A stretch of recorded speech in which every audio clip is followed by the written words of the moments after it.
sangat cakap bahasa Indonesia tu. Enak banget. Esok kumpulkan semua esok dekat LA. Kita naikkan di kapal terbang pergi Indonesia. Jumpa kembali di channel ini. Apa kabar para bos semua dimanapun berada saat ini? Semoga para bos semua dalam keadaan baik-baik saja. Tak kekurangan apapun kiranya impian dari para bos semua segera tercapai.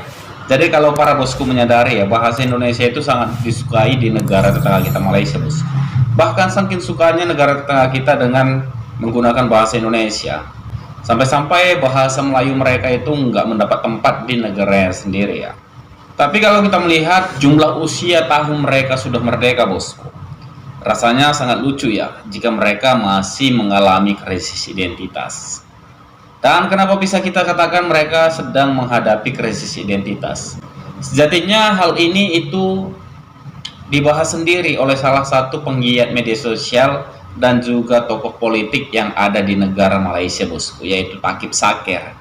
Juga berkaitan dengan hal itu, hari ini kita mau mereaksi satu video yang bersumber dari channelnya Informasi IND dan judul videonya mengatakan, heboh paksa warga ngomong Melayu di Indonesia malah kewalahan karena tak dipahami. Dan tanpa berlama-lama langsung kita reaksi videonya. Jom kita reaksi videonya. Halo guys, kalian tahu tidak bahwa warga Malaysia seperti Takib ini mengkampanyekan untuk menggunakan bahasa Melayu saja di Indonesia? Karena menurutnya orang Indonesia pasti paham. Karena melihat orang Malaysia paham-paham saja dengan apa yang dikatakan orang Indonesia. Namun malangnya, ajakan Takib langsung dibantah oleh orang Malaysia sendiri. Haikal Ismail, warga Malaysia yang sudah cukup lama tinggal di Indonesia, mengaku aneh dengan pernyataan Takib. Dalam pengalamannya, orang Indonesia memang tidak paham jika dia berbicara menggunakan bahasa Melayu. Maka dari itu, dia akan lebih menggunakan pendekatan dengan bahasa Indonesia ketika berbicara di Indonesia. Indonesia macam ni dekat Indonesia, ketika dengan awak boleh faham tak? Boleh lah. Apa? Dia boleh faham kau cakap? Dia boleh faham kau cakap? Geram aku. Saya ni berada di Indonesia tak lama, 27 hari je. Okay. Tapi saya masa saya, terutama masa saya kat Bogor lah hari tu kan. Jadi waktu meeting ke apa, memang saya kalau boleh saya tak nak guna bahasa Indonesia. Tapi bila kita guna bahasa Melayu, bila kita tengah bercakap-cakap, dia macam tak responsif ataupun dia macam tak faham tu, dia tak faham lah tu. Jadi kenalah guna bahasa baku. Faham, bukan kita guna bahasa Indonesia tapi kita guna bahasa baku. Tapi saya tak pastilah, mungkin kalau abang tu ataupun korang yang orang utara ni, sebab korang kan guna bahasa baku kan, macam guna semua kan. Jadi itulah yang cerita tau, mungkin dia orang faham lah. Kalau macam kita ni yang guna ni, selamat tinggal lah dia faham selamat tinggal. Mungkin komplainnya Takib ini melihat fenomena di mana jika orang Malaysia berbicara dengan orang Indonesia, secara otomatis orang Malaysia langsung mengubah gaya bahasa menjadi terdengar lebih ke-Indonesiaan. Mungkin itu yang membuat Takib kesal dan mengajak warga Malaysia berbicara saja dengan bahasa Melayu jika di Indonesia. Asal bercakap dengan orang Indonesia je, mesti nak tukar kepada slang Indonesia. Tiba-tiba slang bahasa Melayu kita dah jadi macam aib slang bahasa Indonesia. Lepas tu pula tuan terus menjadi bapa. Cakap sajalah tuan. Bapa tu orang Indonesia yang pakai. Kalau kat Malaysia ni bapa tu macam ayah kita lah. Kita tak panggil macam orang besar tu bapa presiden ke bapa ni, kita panggil tuan. Pakai sajalah tuan. Tak pernah lagi saya tengok pemimpin Indonesia yang secara automatik tukar kepada slang Melayu bila bercakap. Kalau pemimpin Indonesia ya jelas jati dirinya, bosku. Mereka akan tetap mempertahankan bahasa Indonesia meskipun berhadapan dengan orang Malaysia ketika berbicara ya. Ya memang rasanya sangat sulit bagi orang-orang Indonesia untuk mengganti bahasanya, bosku. Apalagi menggantinya kepada bahasa Melayu Malaysia ya. Sangat tidak masuk akal sih. Kita lanjut play videonya. Tak dengar pemimpin Melayu tu. Saya tak pernah lagi dengar mereka cakap tuan. Mereka akan sebut bapa, ibu. Kau hantar bukan main lagi kau Cina cakap Melayu belan. Tapi kau sendiri pun tak cakap guna belan kau bila bercakap dengan orang luar. Takkan bodoh dan dalam dua muka ni. Tapi itulah kan, orang Melayu ni memang ada krisis identiti yang sangat dahsyat sekali. Jenis yang suka menyedapkan orang lain, inferior dan merendah diri tak kena tempat. Nah sekarang Banyak kan perkataan-perkataan Indonesia dah dimasukkan dalam kamus kita. Sebenarnya, fenomena ini terjadi lantaran anak muda di Malaysia lebih suka berbicara menggunakan bahasa Indonesia, sehingga bahasa Indonesia di Malaysia jauh lebih membumi dibanding bahasa Melayu Malaysia di Indonesia. Karena orang Indonesia tidak ada urgensi untuk memahami bahasa Melayu Malaysia. Musik tidak ada yang tembus ke Indonesia. Film tidak ada yang meledak di Indonesia. Konten tidak ada yang menarik dari Malaysia. Ya. Jadi mau dari mana pengaruh bahasa Melayu di Sulit Indonesia? memang ya. Benar, dan kondisi ini terbalik, di mana musik, film, dan konten-konten Indonesia selalu menjadi daya tarik di Malaysia karena kualitas dan jenis hiburan selalu di atas rata-rata orang Malaysia. Amin dan Ahmad jatuh bersihkan. Mereka pergi ke rumah sakit. Bukan nak buat revolusi ataupun nak cari masalah dengan negara jiran kita, tidak. Ini adalah tentang masalah anak kita di Malaysia.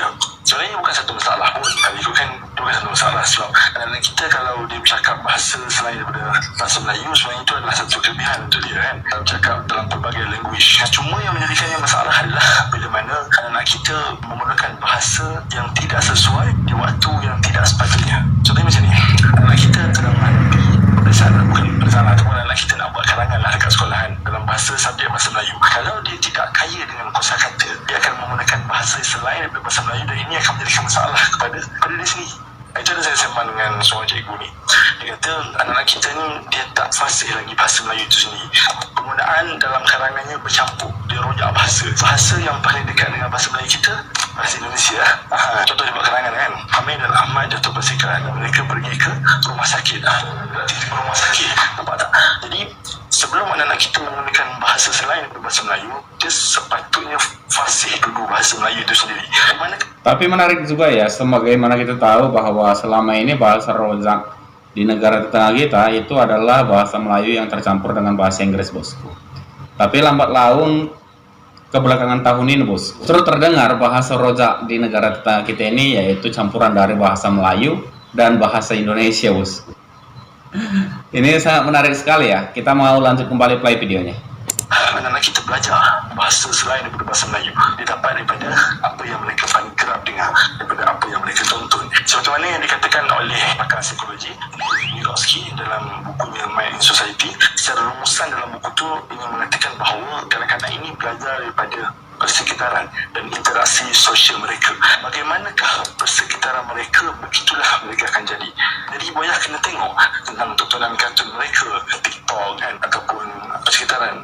Boyah kena perhati benda ni dan menitik beratkan tentangnya. Pada akhirnya, penggunaan bahasa ini tidak ditentukan di negara yang mereka duduk, tetapi ia ditentukan oleh apa yang mereka paling kerap dengar, apa yang mereka dapat, apa yang mereka proses dalam fikiran mereka, dan itulah yang akan mereka keluarkan.